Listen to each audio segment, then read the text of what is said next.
मन के हारे हार है, मन के जीते जीत। नमस्कार, मैं हूं अनुराग मिश्रा और देश की बात में आपका स्वागत है। आज आप लोग सोच रहे होंगे कि मैं अपने कार्यक्रम की शुरुआत ऐसे क्यों कर रहा हूं। आज भारत के लिए आज का दिन इतिहास के पन्नों में रचित हो चुका है और इतिहास के पन्नों में आज का दिन भारत के लिए कैसे रचित हुआ, आज की देश की बात के कार्यक्रम में हम इसी मुद्दे पर बात करेंगे।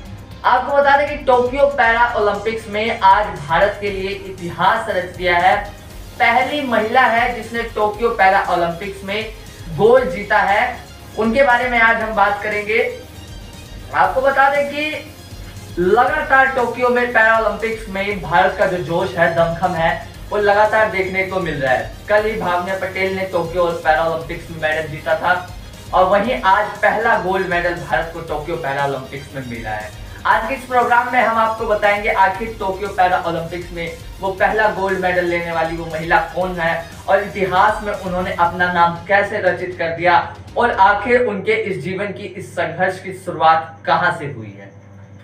देश की बात के दूसरे स्टोरी में हम आपको बताएंगे कि अफगानिस्तान पे जब से तालिबान का कब्जा हुआ है वहां पर कई बार लगभग 3 बार आतंकी हमले हो चुके हैं। उनमें से एक बार अमेरिका ने भी हमला किया है। अब सवाल ये खड़ा होता है कि 31 अगस्त यानी आज 30 अगस्त है और 31 अगस्त तक अमेरिकी सैनिकों को वहां से हटा लेना है। अब क्या अमेरिका 31 अगस्त तक अपनी सेना को हटाएगा? देखने वाली सबसे बड़ी बात ये रहेगी। आज के देश की बात में हम इन्हीं मुद्दों पर बात करेंगे। चलिए आइए नजर डाल लेते हैं अब तक की देश विदेश की तमाम बड़ी खबरों पर। अफगानिस्तान के हालातों पर रक्षा मंत्री ने जताई चिंता, बोले रखे हुए हैं पैनी नजर। पानीपत के बाद सोनीपत के छोरे ने भी कर दिया कमाल, टोक्यो पैरा ओलंपिक्स में जेवलिन थ्रो में जीता गोल्ड। पैरा ओलंपिक में पहली बार गोल्ड लेने वाली महिला बनी अवनी। तालिबान ने जारी किया नया फरमान, लड़कियों को नहीं पढ़ा सकेंगे पुरुष शिक्षक। टोक्यो पैरा ओलंपिक में आज भारत ने इतिहास रच दिया है। टोक्यो पैरा ओलंपिक खेलों में राजस्थान की पैरा शूटर अवनी लेखरा ने इतिहास रच दिया। आपको बता दें कि महिला 10 metre air rifle standing A1 स्पर्धा में उन्होंने गोल्ड मेडल जीता है। उनके गोल्ड मेडल जीतने के बाद प्रधानमंत्री नरेंद्र मोदी समेत तमाम जो नेताओं हैं उनके पास बधाइयां देने लगे, यानी बधाइयों का तांता जो है वो लग गया। अब सवाल ये खड़ा होता है कि गोल्ड मेडल जीतने के लिए उन्होंने कितनी मेहनत करी। आइए इसे भी जान लेते हैं। उससे पहले हम बात कर लेते हैं कि आखिर आज का जो मैच रहा उसमें उनका स्कोर क्या रहा। आपको बता दें कि 249.6 का उनका जो कुल स्कोर रहा उन्होंने बनाया पैरा ओलंपिक्स में। और ये एक नया रिकॉर्ड भी, भारत ने एक नया रिकॉर्ड भी ये दर्ज कर दिया, यानी इससे पहले शूटिंग में ये रिकॉर्ड किसी भी महिला के नाम दर्ज नहीं है, ये भारत के नाम दर्ज हो चुका है।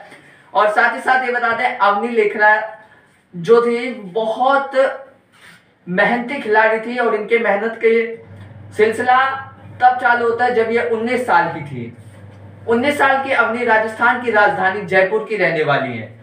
उनके पिता का नाम परवीन लेखरा और मां का नाम श्वेता लेखरा है। परवीन लेखरा ने कहा कि उन्हें पक्का यकीन था कि उनकी बेटी अवनी गोल्ड मेडल लेकर आएगी।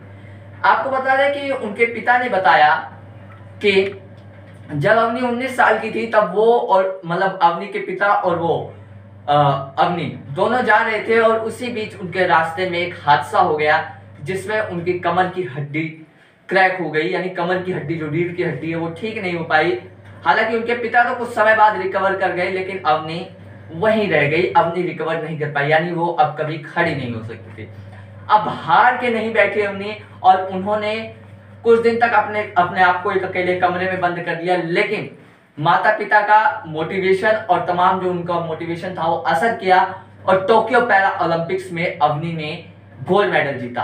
अवनी की कहानी हमें कहीं ना कहीं ये सिखाती है कि तन के हारे हार है, मन के हारे हार है, मन के जीते जीत।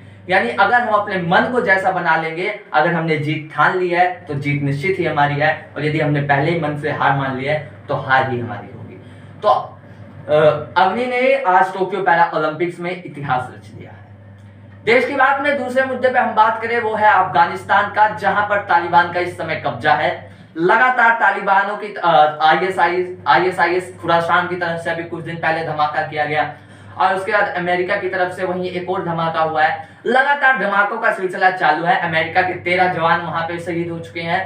अब सवाल ये उठता है कि क्या 31 अगस्त से पहले, क्या जो 31 अगस्त की डेडलाइन है, क्या उससे पहले जो बाइडेन अपनी सेना वहां से हटा लेते हैं? क्योंकि अभी भी अनुमान लगाया जा रहा है, काफी जो एजेंसीज है उनका अनुमान है कि अफगानिस्तान में अब भी 4 से 5,000 लगभग 1100 से 1200 जो अमेरिकी हैं वो कहीं ना कहीं अभी भी फंसे हैं।